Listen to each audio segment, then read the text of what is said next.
The third question, why are people so fake? People are so fake because it pays. It is good policy.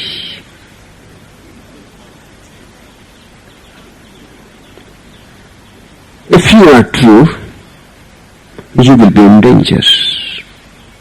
You can be true only in a true society, where truth is respected, loved.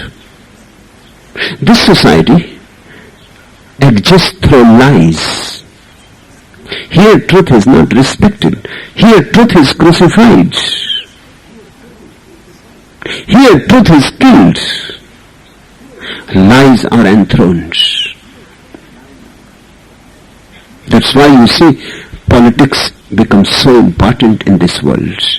Because politics is the game of lies. And the politicians become the most important people in the world. They should be the last, they become the first. Because this world, this whole society is based on lies. And if you live with liars, and you live with this falsehood all around you, you have to be fake. It pays. It is economical. It is safe. It protects you. Otherwise people will be against you. If you are true and they are all living through lies, they cannot tolerate you. And from the very beginning, a child starts learning that lies pay. If the child says the truth, he is beaten. If the child says the truth, it creates a kind of embarrassment to the parents. If the child is being truthful, nobody is for him. Everybody is against him. If he is lying, then he can protect himself. Lie becomes a kind of umbrella. And if he is lying in tune with the parents' lies, then there is no problem at all. He can exist very smoothly. And children are very perceptive, sensitive. They learn whatsoever they see around. I have heard, returning after a lengthy absence to his family's spot on the beach, the youngster found them preparing to leave. "Come along," said the mother. "We are going to a restaurant for a good dinner." "I am not hungry," said the boy. "I have eaten 7 ice cream cones and 3 frankfurters." "Where on earth did you get 7 ice cream cones and 3 frankfurters?" asked his astounded mother. "You didn't have any money?" "I didn't need money. I just wandered all around the beach, crying as if I was lost. Crying as if I was lost." No, the child has learned a great trick. If the child pretends that he is lost, it pays. And that is the whole secret why people are fake. It pays. Whenever you are true, it harms you. And who is there to harm oneself, and for what? The lie is a survival measure. I have heard an art collector chanced upon a painting bearing the signature Picasso. He purchased it immediately, hoping it would prove to be very valuable, but a nagging doubt about the possibility of its being a forgery compelled him to seek out Picasso's home. After much waiting, he finally gained a moment of Picasso's time and showed him the painting. "It is a fake," snapped the great painter and slammed the door shut. The collector was crestfallen and determined not to be taken again. However, some time later, he came across a different painting also bearing the signature Picasso. He carefully researched the history of this painting and purchased it only after fully documenting its authenticity. However, even with legal proof that this was a genuine Picasso, he still felt a twinge of doubt and resolved to satisfy his doubts by again visiting him. When he finally gained a moment of Picasso's time, the great painter took one look at the painting and said, "It is a fake." "But Picasso," pleaded the art collector, "I researched this painting thoroughly. I can prove that you yourself painted it." To this Picasso replied, "I often paint fakes."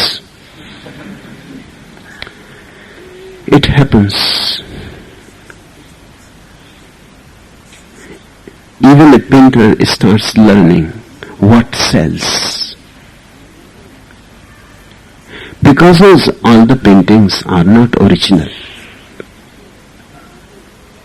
More of them are fake, although they have been painted by him.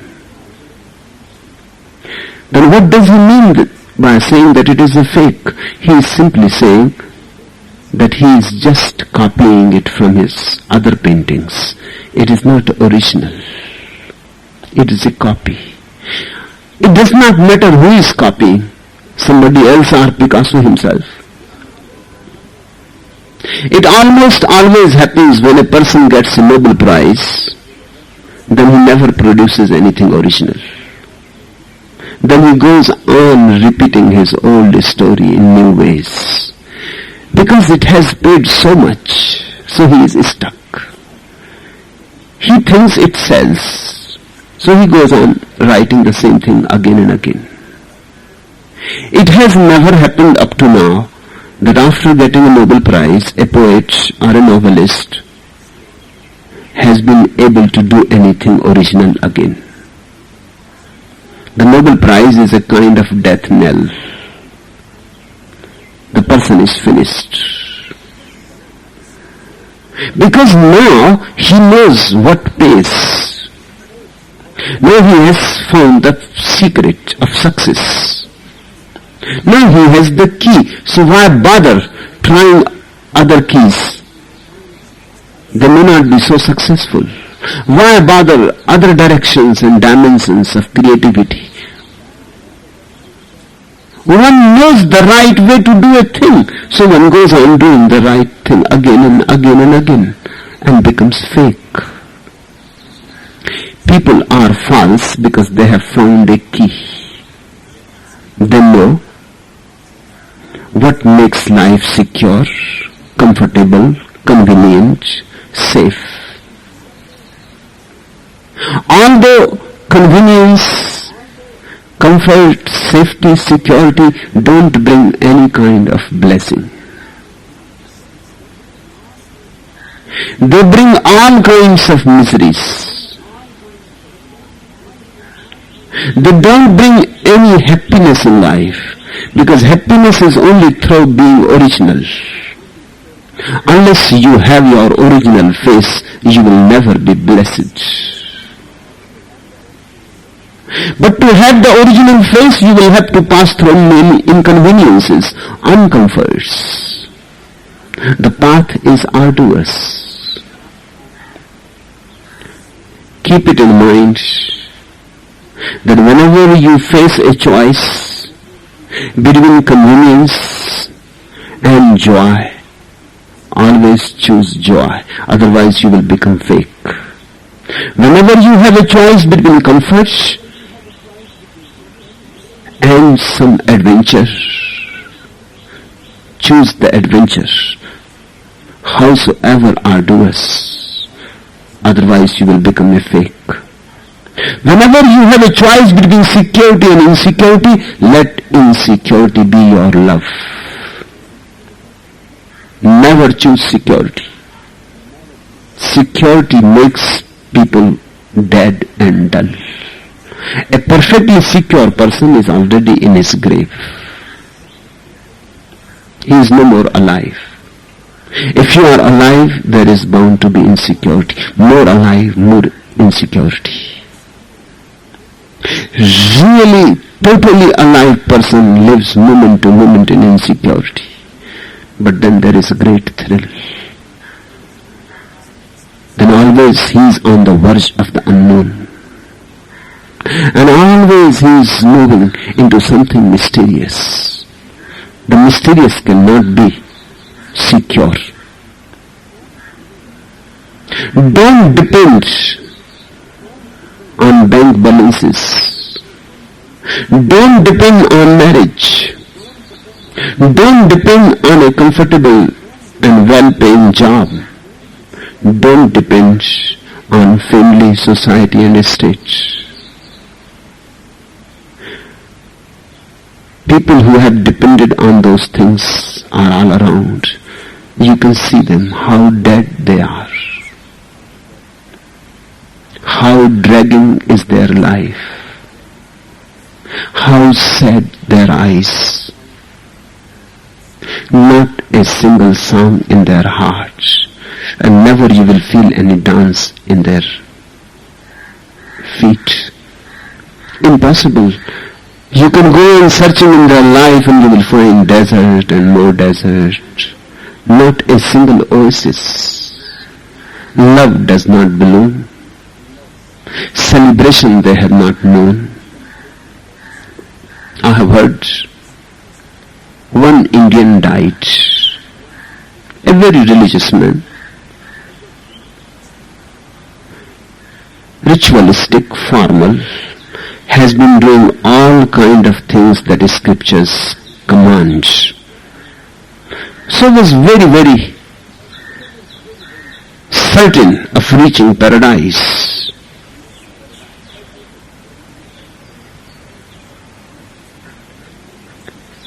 When he reached, he looked through the door and he was surprised. The paradise was looking almost like India. No difference, not at all. So he asks the angel standing on the gate, what is the matter? It looks almost like India. I don't see any difference. Paradise is almost like our land, our country.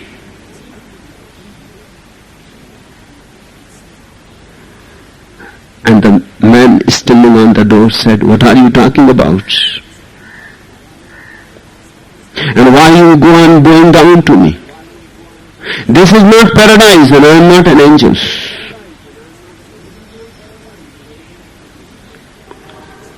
This story is beautiful. It is hell. And the man standing on the door is not an angel but the devil. But hell will look like India.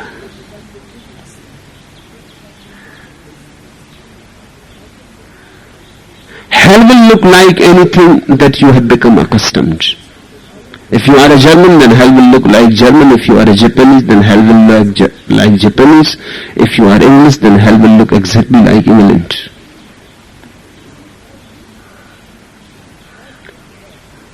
Hell is that which you know. Meditate over it. Hell is that which you are acquainted with. Hell is the past, the known, the well-trodden path. Heaven is something unknown that you cannot compare with your past, cannot compare with your experience. There is no comparison. It is utterly new. Utterly. Absolutely. It is discontinuous. You have never known anything like it. But if you live a life of comfort and convenience and ritual and formality and lies, a fake life, if you live a pseudo life, you live in hell and you will be living in hell in future too. You are creating it around yourself. Shake yourself up and get out of your so-called dull and dead life. Start living again. And don't think what pays. It is always the wrong thing that pays in this world. The right thing never pays because there are no more people who can pay for the right thing. If you do something wrong, you will be paid very much. Just think, a poet is not paid, but a general is paid. And the general is doing the wrong thing of killing people. He is a murderer. The soldier is paid, not a painter. Those who bring death in worlds, they are paid. Can't you see? The army people are the well-paid people. They are the butchers and murderers. But they are the most well-paid, well-fed, living in good houses, having all facilities of life. Look at a poet who goes on singing songs of love. He will be a beggar. Think of a musician who brings music at your door, but he is a beggar. All that is right is not paid. The world is so wrong, it cannot be paid. The politicians are highly paid, highly respected. The newspapers are continuously full of their news. Have you ever heard in the newspapers anything else than politics? And these are the most mischievous people in the world. These are the people who make the earth a hell. But they are the well-paid people. Remember, if you think in terms of payment, you will be fake. If you want to be paid in this world with comfort, luxury, you will have to be fake. If you really want to be alive, then don't bother whether it pays or not. If it pays good, if it doesn't pay good. But then you will be living a life of great enrichment. You may not be rich, but your life will be enriched. You may not have fame, but you will have joy. You may not be known in the world, but you will be known to God, and that is all that is worth.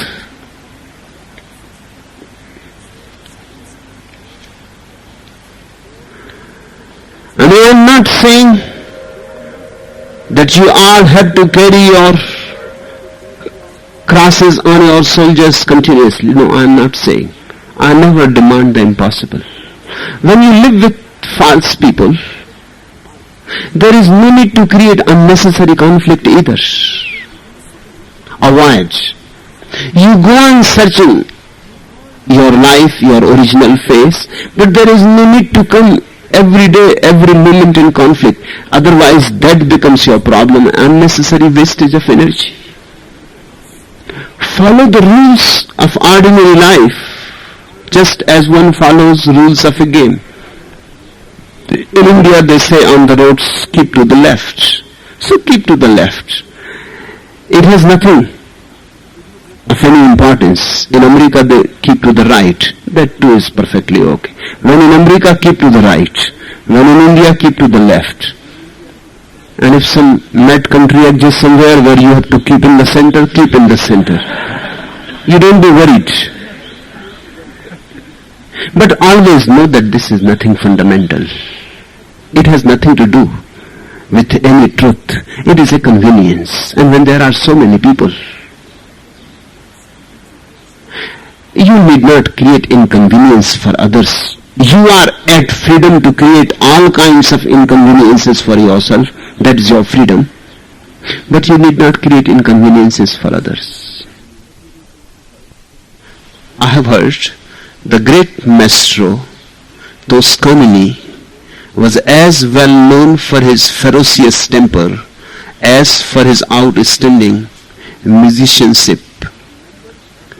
When members of his orchestra played badly, he would pick up anything in sight and hurl it to the floor.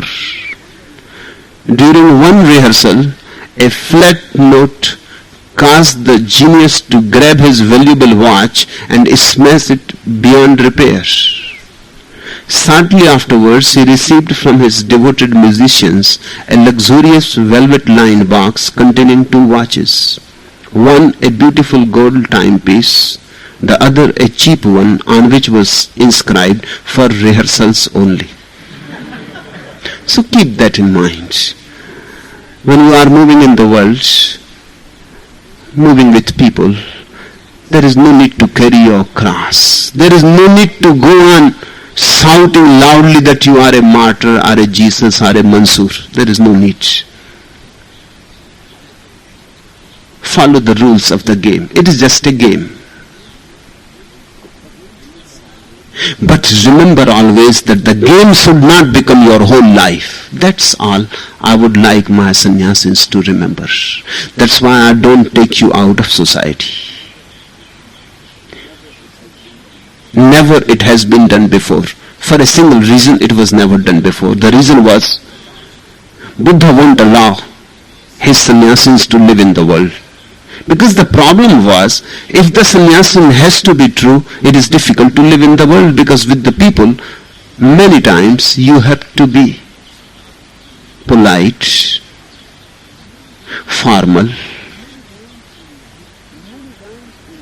Many times in life, you cannot continuously remember that you have to be true.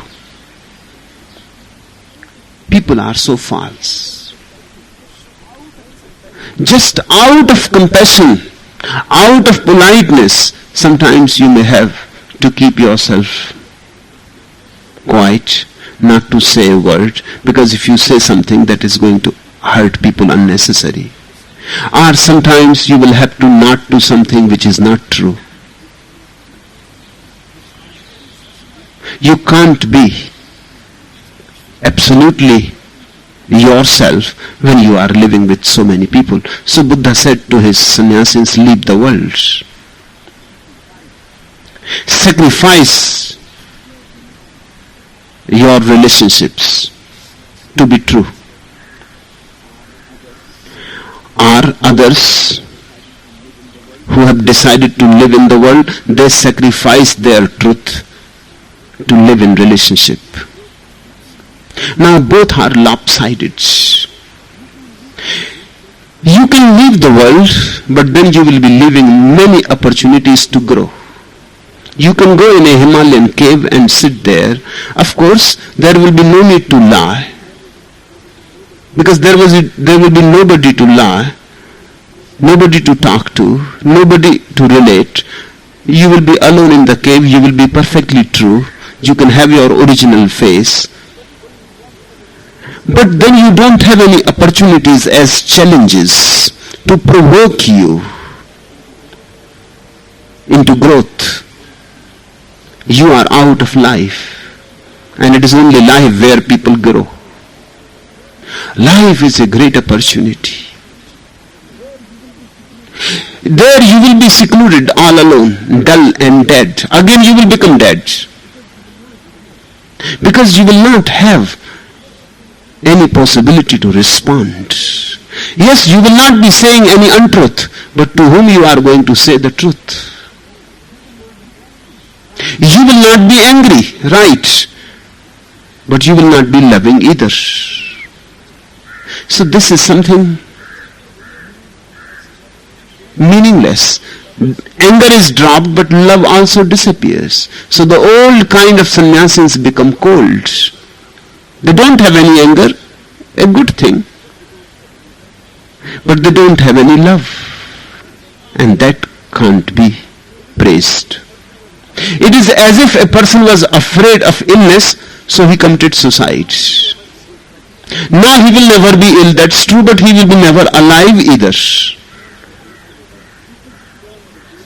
This is throwing the baby with the bath water. I am not in support of it. But these have been the two alternatives given up to now to humanity. One is leave the world, shrink into yourself. That is a kind of dull life again. Or live in the world and be false, because it is too troublesome to be true. I am giving you the golden mean. Live in the world and don't be of the world. You will be needed to be very, very alert, more alert than Buddha's sannyasins. They need not be alert, they can go to sleep in their caves. You will have to be very, very alert, and you will have to keep two watches, one for rehearsals only, and one the real one for yourself.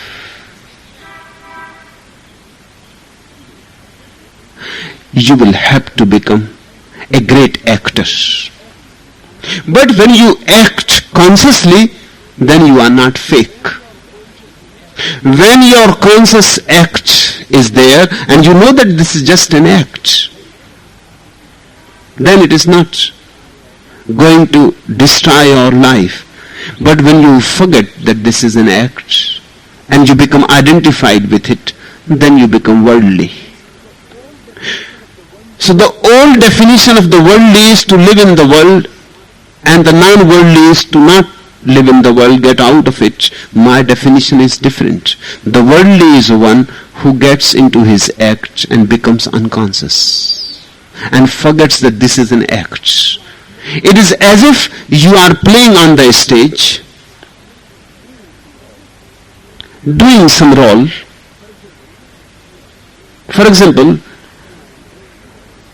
you are in a drama, doing the role of Jesus or Pontius Pilate, and you forget that this is a role. And when the curtains fall and you come home, you come as Pontius Pilate or Jesus Christ, then you will be in trouble.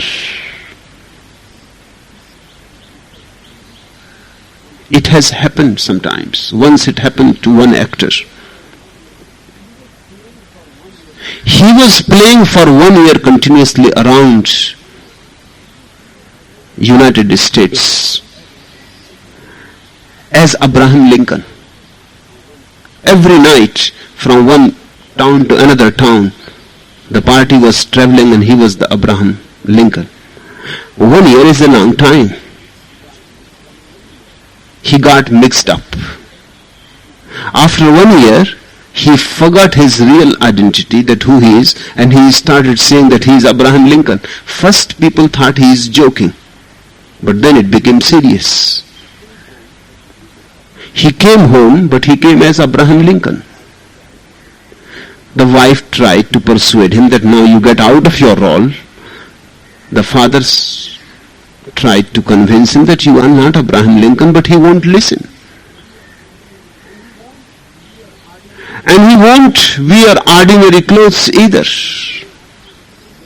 He will wear the clothes that he was wearing on the stage, and he will walk like Abraham. He will stutter like Abraham.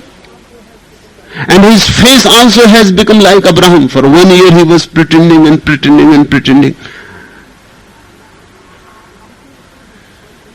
It became so difficult that they had to bring him to the psychiatrist. And the psychiatrist tried hard from one direction and another, but he won't say anything else. He will say, what are you talking? Have you gone mad? I am Abraham Lincoln.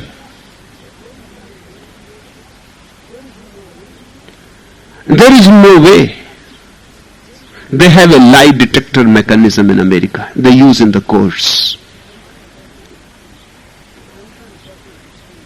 The concerned person stands on the mechanism, not aware that there is a mechanism underneath. It is like a cardiogram type thing. It makes a graph of your heartbeats. When you are speaking a truth, there are smooth lines. When suddenly you are ready to speak untruth, there is a gap. Because the heart knows something else. And the graph is broken. So when you lied, can be found through the graph. The graph becomes shaken or broken. For example, if somebody is asking you, what is the time in your watch? You look and you say, 9 o'clock. There is no need to lie. The graph is there, is smoothly running. And somebody asks, how many people are here? And you count and you say 10. There is no need to lie. The graph is going smooth. Then the person asks, are you the murderer of this man? Your heart says yes, because it knows. And you say no. So there is a conflict between the heart and you. And that conflict shakes the graph. And it can be caught hold that where this man lied. So the psychiatrist suggested, no, this Abraham Lincoln has to be put on the lie detector. There only we will be able to see whether he is lying or not.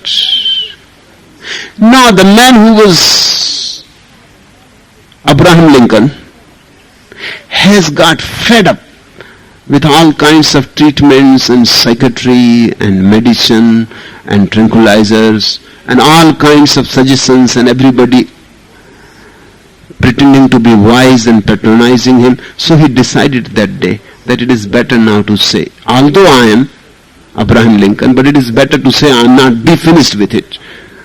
Inside I know that I am, but for the outside just tell and be finished with it. Otherwise life will become a problem.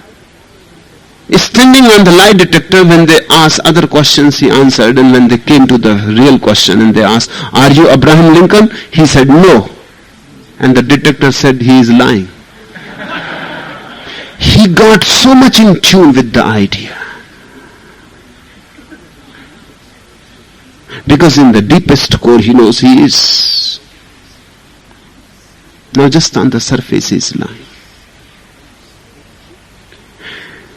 If this happens, then you are a worldly man. That is my definition of a worldly man, who gets into his act and forgets to come out and remains hooked there.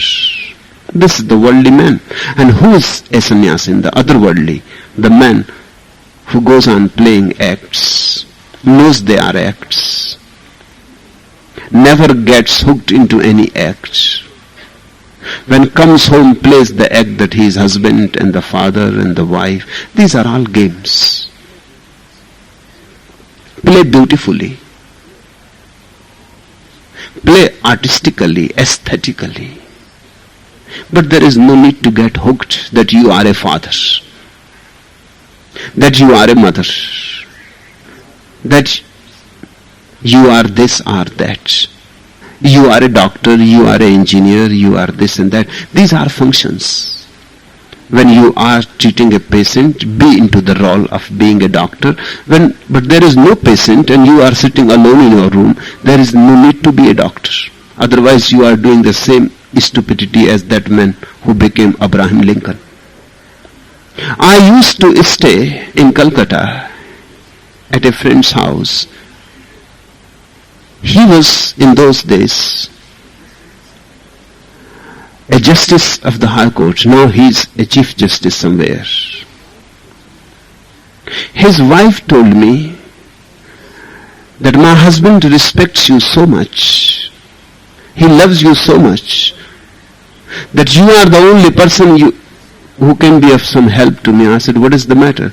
She said, he is always the justice, even in home. Even with children, he never comes out of that role. Not only that, she said, even in bed with me, while he is making love, he is the justice. And I have to treat him, Your Majesty, Your Honor. He expects that. And I feel as if I am a criminal, standing before him, always to be judged. And the whole house becomes sad when he comes in. When he goes out, there is joy that the justice is gone. This is happening to almost everybody, more or less. I call this man worldly, who does not know how to play a game and gets too much serious about it. My sannyasin is a new entry into the world of religion. He will live in the world, he will play all kinds of games, and he will know that these are all games. And he will never be hooked by any game. And he will be able always easily to get out of any act. And he will go on searching for his original face. He will not be lost in the acts that he has to put up with. This is of immense importance. If he lives in the world in a worldly way, he becomes dead. If he becomes an old traditional kind of sannyasin, he shrinks and becomes dead. Both are ways of death. Life is where opposites meet. Life is where day and night meet. Life is in the world and only for those who can remain beyond it. Be a lotus flower in the water and untouched by it.